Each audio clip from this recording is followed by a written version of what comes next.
Hürmetli vatandaş, emlakçımızı devamlaştırırız. Endiki mavzumunda. Janjadan Jungo'nun kiler devletlik uğraşı Jungo Hindistan uğraşı buludu. Mavzulu haber dedi, mavzulu haber 7. ayının 9. günü Doğu tarbiyeti ilan kılın. Haber mındak başlandı. Jungo'nun reis Xi Jinping, Hindistan'ın veziri Modi bilen 7. ayının 7. günü Germaniyada Hamburg'da açılgan 20 devlet başlıkları yığın arlığıda uçraştı. Bundan hazırgacha toxtamagan Jungo Hindistan chegara vaziyetini ko'rib olg'ili bo'ladi. Buning uchun Amerikalik mutaxassislar tahlil qilib mundaq ko'rsatdi. Talash-tortish o'tgan talash-tortishlarga o'xshamay qoldi. Jungo Hindiston bilan Jungoning pozitsiyasi qattiq bo'ldi. Urash portlashi mumkin. Amerikada nashr qilingan Forbes torbetida maxsus yozuvchi Jang Jadun 7. ayning 9. kuni Jungo armiyasi Hindistonni kuzatyotdi. Balki Jungoning kelar navbatlik urushi Hindiston bilan bo'ladi mavzuliq maqola e'lon qilib mundaq ko'rsatdi. Amerika Qo'shma Shtatlarining prezidenti Trump Hindistonning va vaziri Modi bilan 20 davlat yig'ini orlig'ida ko'rishganligidan Jungo xushal bo'lib ketmaydi. Maqol tahlil qilib mundaq ko'rsatildi. Ba'zilar Hindiston bilan Jungo to'qinishi oxirat tinchlik bilan oxirlashadi deyishadi. Lekin yana ba'zilar Jungo Hindiston chegaralari ikki davlat uchun o'xshashli ahamiyatli, ikki taraf osonlikcha murassaalashmaydi deyishadi.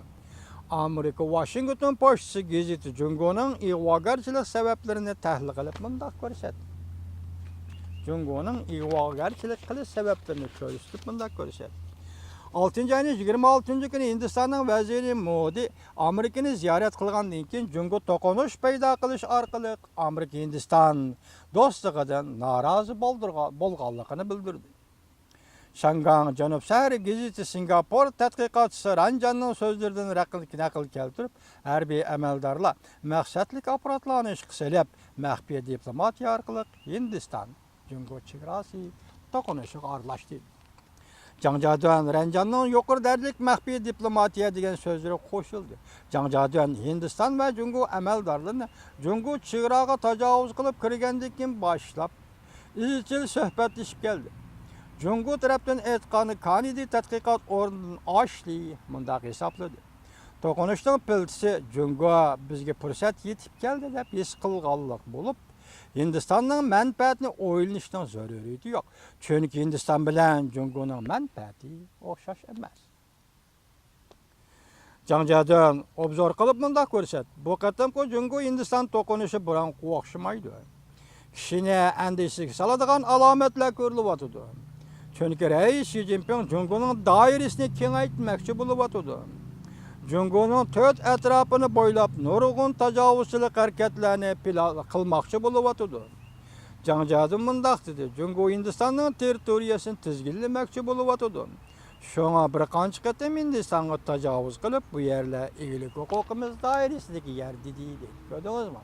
Jungo to'rt atrofiga tajovuz qilmoqchi bo'lyapti. Hindiston tarafdan aytgan Jungoning murassa qilmaganlik Hindistonning Amerika taraf kelishga to'rtga bo'ldi va Jungoning manfaatiga tahdid paydo qildi. Shunga Beijing yangi Dehliga do'stona bo'lmaslik irodasiga keldi. Jang Jadun tahlil qilib mundaq ko'rsatdi. Jungo o'zini halok qiladigan kuchni ijod qildi. Ya'ni qurolli to'qinish ehtimolligi o'rlashga boshladi. Yer shari vaqtgacha Hindistonga tahdid silib mundaq ko'rsatdi.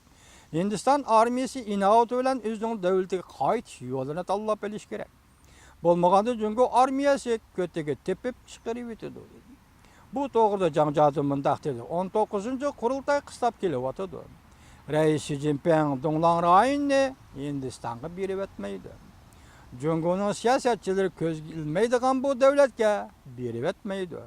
Hindiston kelsak, Hindiston xalqi Jungolikqa bu yer kerak bo'lganlikdan taslim bo'lib, bu zaminni Jungolikqa berib qo'ymaydi. Oxir Jang Jadun mundaq dedi. Jungo avval do'stni raqibga aylantirdi. Endilikda bo'lsa, Jungo raqibni dushmanga aylantiryapti.